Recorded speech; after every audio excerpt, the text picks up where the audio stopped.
Salut, salut. Allons pour un nouveau cours. Dans ce cours, nous allons fabriquer une bougie infinie, une bougie écologique, une bougie magnifique, n'est-ce pas, que vous pouvez décorer de multiples façons. Elle est faite avec de l'eau et de l'huile.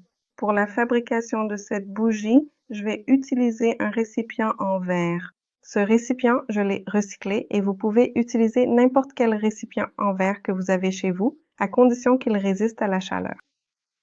Je vais utiliser pour la décoration, ces fleurs, des fleurs artificielles que j'ai achetées dans une petite boutique. J'ai ici quelques modèles. Vous pouvez décorer votre bougie infinie comme vous le souhaitez, d'accord? La décoration est optionnelle. Si vous ne voulez pas décorer, ce n'est pas un problème. Vous pouvez la faire simplement avec de l'eau et de l'huile et tout ira bien. Dans mon cas, je vais décorer. Je vais utiliser quelques fleurs et quelques petites pierres que j'ai ici. Pour faire la base de la mèche, je vais utiliser le fond d'une bouteille en plastique. J'ai recyclé ces fonds pour pouvoir les utiliser. Je vais utiliser un petit morceau d'essuie-tout pour servir de mèche, mais vous pouvez utiliser une mèche spéciale pour bougie, comme celle-ci, d'accord? Mèche en coton.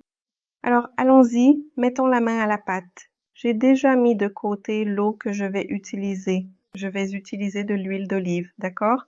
Huile d'olive extra vierge. Je vais aussi utiliser ce magnifique récipient en verre transparent. Je vais commencer par la délicate décoration de ce récipient. Je vais ajouter dans ce récipient quelques petites pierres décoratives pour lui donner un peu plus de charme et d'élégance. Si vous voulez, vous pouvez aussi le faire uniquement avec des fleurs, sans avoir besoin. Ça reste très joli aussi. Je pourrais utiliser cette fleur, n'est-ce pas? C'est une fleur vraiment très jolie, une fleur d'un jaune éclatant. Elle sera absolument très belle et parfaitement mise en valeur dans ce récipient si jamais je décide de l'y placer. Mais dans mon cas précis, je vais plutôt utiliser ces petites mini-fleurs délicates, d'accord? Dans ce récipient à bougie. J'ai déjà disposé les fleurs ici dans mon récipient. Maintenant, je vais simplement ajouter de l'eau. Je vais ajouter de l'eau jusqu'à recouvrir, n'est-ce pas, toute la décoration que j'ai mise.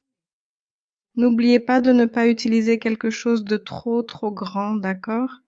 Car il faut aussi laisser de la place pour pouvoir ajouter l'huile d'olive. Maintenant, je vais ajouter l'huile d'olive extra vierge.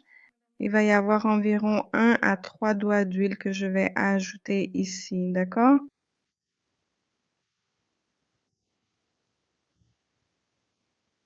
Et voilà, j'ai déjà ajouté l'huile. Maintenant, nous allons préparer le support de la mèche et la mèche que nous allons utiliser pour cette bougie infinie. Je vais utiliser le fond d'une bouteille, n'est-ce pas? Une bouteille en PET. J'ai recyclé ce fond ici et je vais l'utiliser. Je vais le découper de façon précise et soignée afin qu'il puisse parfaitement tenir dans mon récipient à bougie. Après l'avoir minutieusement découpé, je vais ensuite faire un petit trou bien au milieu pour une insertion facile et stable. Je vais utiliser ici dans ce cas, j'utilise un petit morceau de forêt, n'est-ce pas?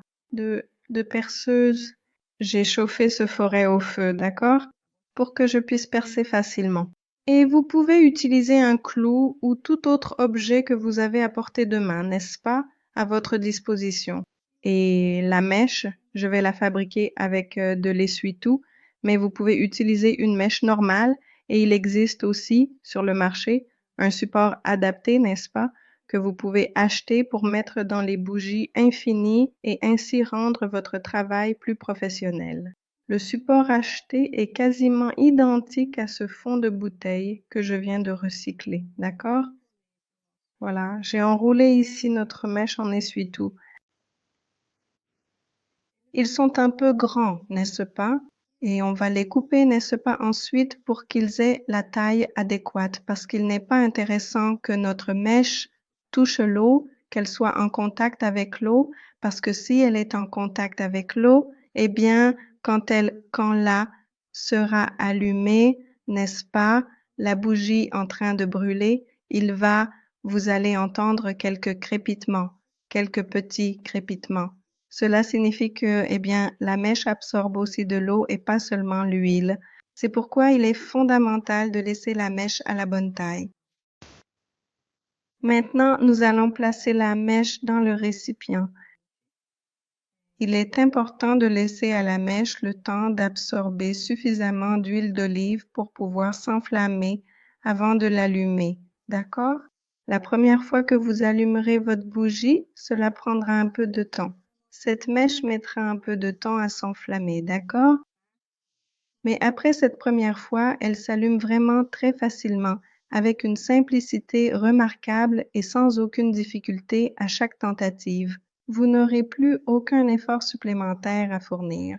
C'est seulement la première fois que vous allumerez votre bougie, cette mèche prendra effectivement un peu de temps, d'accord? Pour pouvoir s'enflammer. Et il est normal qu'elle dégage un peu de suie, mais seulement lors des premières fois. Ensuite, elle ne dégagera plus de suie et s'allumera très rapidement.